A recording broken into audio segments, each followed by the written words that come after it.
Hope you're not sick of Pleasure Seekers yet, because I've got some more, and they're gonna be quite sick, because this time I'm taking the Demons of Chaos, which means I can take a Nurgle caster, in this case Herald of Nurgle Lord, to heal my Pleasure Seekers. Let's go through the build real quick. Khorne represented here by the Hellforged Bellowers. We've got a couple of Nurglings up front, and the Herald.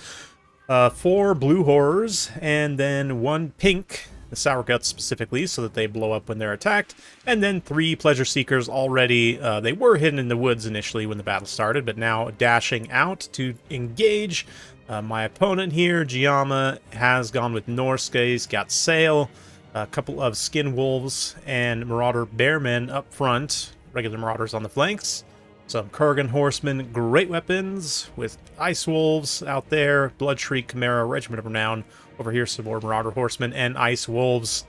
And yeah, it's going to be a fast attack. Triple Pleasure Seekers, definitely quite a bit of spend, but with Demons, it's really hard to go wide anyway, so you might as well just invest in the good and expensive units. So we're going to do a quick hit and run, and then immediately switch directions, charge into the Kurgans, who themselves will do some pretty cost-effective damage in this engagement. They're just high damage overall, so we're going to go ahead and throw a early Fleshy Abundance. They had lost a couple of unit models already, I didn't realize, so there will be some overhealing done on this. Not super efficient, but nonetheless, it's something that can be done. The rest of the battlefield, Sail sends his magic missile into the Hellforged Bellowers to do some pretty solid damage there, but not going to be enough to rout him. Skin Wolves are attempted to be thrown in, but the Pleasure Seekers have pretty good stats to take down the Skin Wolves. They've got magic damage, high charge, and they have the speed to just kind of outmaneuver here. Although this unit is going to take quite a bit of damage as Sail charges in. They're getting hit by Skin Wolves here. Chimera rear charges the one over on the far side. Also has magic damage to get through the demonic physical resistance, so it's a good counter. The immune to flanking as well makes it a little bit tankier against the Pleasure Seekers, but right now I'm definitely feeling the power of this build. I mean, the Hellforged Bellowers plus these Pleasure Seekers, I've been able to rout a good portion of his army very, very quickly. And now we'll see how the rest goes. The Penumbral Pendulum going to be unleashed there. I haven't even seen if he's used Nightmaw much. A great disappointment. Or maybe he left it. Yeah, he actually didn't even take it, I don't think, which is fine. But Herald of Nurgle going to come forward at this point and just try and offer something for Sail to charge so that he's not running down hundreds of blues. Pleasure Seeker's going to kill the Kurgan Horsemen to a man. They also have the speed to consistently chase other light cavalry, so like even the Marauder Horsemen there can't get away, and we're able to shatter that unit. But speaking of shattering, the one Pleasure Seeker that was here in the foreground fighting against Sail did also suffer demonic instability and pop like an evil balloon. Bunch of evil balloons, to be honest. Ice Wolves also charging in from the flank. We've got some of the Bearmen carving through. The Blues, they've got stats to basically kill infinite Blues, pretty much. Maybe not 100%. 45 armor, decent. Not too crazy, but yeah, the Skin Wolves also getting a little bit bogged down. They'll take extra damage from the flaming attacks of the Blues. Flaming magic damage is basically the worst case scenario for Skin Wolf, but a little breath attack from the Chimera is going to hit those Pleasure Seekers as they approach, but the speed and the angle means they don't take too much damage from it. And now I'm going to go for a surround. We had used one Locus of Fecundity already from the Herald, but we're going to pop another one here as soon as the Pleasure Seekers get close. Going to see a little debuff, or yeah, Enfeebling Foe on him, pops that Locus of Fecundity to try and heal these Pleasure Seekers as we take this final engagement. Probably should be cycle charging a little bit more aggressively, but Sail is going to laser the Herald in the face. And due to the homing, even still, he got hit by the Mammoth and hit by the laser at the same time, which is just fantastic. So my Herald might die, honestly, here, which is fine. He's done quite a bit of healing on the Pleasure Seekers already. They, of course, having the passive healing, the Feasting on Fear debuff, or passive healing, I guess, not debuff, but yeah, it's something that they can get some healing from, but nice to have that little bit more powerful activatable healing as well. Ooh, maybe the Herald doesn't die as this Pleasure Seekers finally get a good rear charge on the Chimera. Use Curse of the Slug there to make sure it can't get away. And that will be victory. Relatively quick one. I mean, it's kind of to be expected with two sort of rush-oriented builds.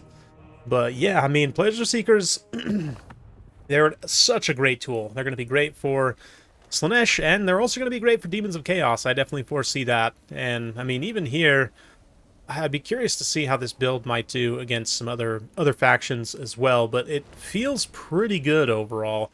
Like, it feels a little bit small. There's some potential problems there, but overall, the Pleasure Seekers just do so much damage. Why not max out on them? And then the Skull Cannon Regiment of Renown as well is always a solid piece, not quite as powerful as it once was, but especially against, excuse me, against like a rushier faction where the range limitation isn't going to be so much of an issue. It feels quite good. So yeah, and then Sail, of course, we talked about in a previous video. A little bit of a disappointment in terms of the Night Mob, but he's such a powerful character. Did quite well in this particular battle. The Bearmen, on the other hand, just got walloped. Yeah, I mean, the Kurgan Horseman, one of them, one that kind of takes the brunt of that initial charge, doesn't do great. The other one does pay for itself, though. Of course, the healing kind of offsets that value that was gained. But, yeah, they traded okay. The rest of the build, yeah, rough stuff getting charged down. Like Norsca and Ice Wolves, this one comes in, pays for itself. One Skin Wolf also pays for itself. The Bloodshriek Chimera, also respectable value there. Relatively cheap, so yeah, pretty good stuff overall. But on the Demons of Chaos roster specifically, yeah, it allows you to kind of do some different things, like the healing, for example, or just combos with different, unit types, having some more ranged options. Of course, Slaanesh has the crossbows, which I haven't talked too much about yet, but generally in my experience, they're not wildly cost-effective. I accidentally clicked Dark Elves, because they're basically Shades, and Shades are on my mind. We'll talk more about them in another video. But having the Pleasure Seekers here, a couple people had commented also on a recent video in regards to, like, Heart Seekers versus Pleasure Seekers. So there's a few things to consider, which is, number one, as a lower model count unit, the Pleasure Seekers have a lot more HP per model, which means they don't lose models nearly as quickly. They also have a little bit more armor, and more importantly, they have a missile block chance, which is very big.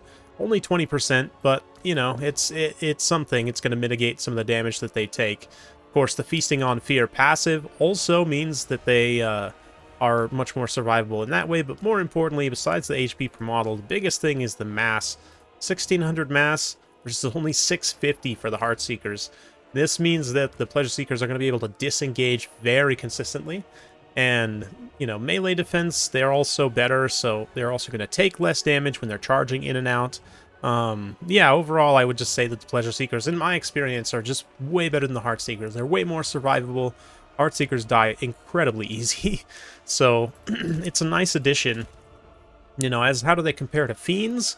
Fiends are an interesting one. They're pretty good, and it might even be a situation where certain matchups you may want to take both. Maybe you take a couple Fiends and a couple Pleasure Seekers. The Fiends are much cheaper. They get Soporific Musk instead of Poison. They do have less unit models and only a little bit more weapon strength. Not nearly as much charge bonus or melee defense. They also don't have the missile block chance or the Feasting with Fear. So again, Pleasure Seekers' survivability, it can be quite higher. The Fiends also, though, do disengage pretty well with 1300 mass. So, like I said, I could definitely see some builds where you might take these guys in tandem, but generally, I don't know. I probably wouldn't take Heart Seekers ever now, with Pleasure Seekers being an option. Personally, just, based on my very limited experience in the game so far. But feel free to disagree with the comments in the comments down below. I certainly enjoy reading all of your feedback and reactions. It's been a lot of fun so far. This is definitely, in terms of the battles, I mean, Slaanesh, if it's executed well, is incredibly fun to play, especially somebody who enjoys a lot of mobility gameplay, so it's been a good one for sure. We're going to keep it going. Stay tuned for that. Be sure to subscribe if you're not. Thanks again. We'll see you next time.